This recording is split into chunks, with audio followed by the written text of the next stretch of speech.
Hello mga ka-idol, good morning. Ngayon ay magre-reco naman tayo ng TV na CRT type. So ito siya. So ganito lang mga ka-idol ang pagre-recon. Halimbawa kung ito ay sine-check ang mga capacitor niya, kung medyo luma na, ayun ang pinapapalitan natin. Para upang sa ganun ay mapakinabangan at medyo babalik siya sa mga standard.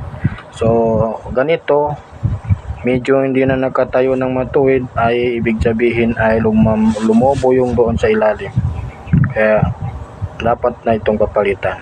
So ganyan lang kadali mga idol ang pagre-reco ng TV. So ito ay medyo luma na pero mapakinabangan pa natin to, mabuhay pa natin to mga kalods. So yun lang mga ka-idol, thank you for watching.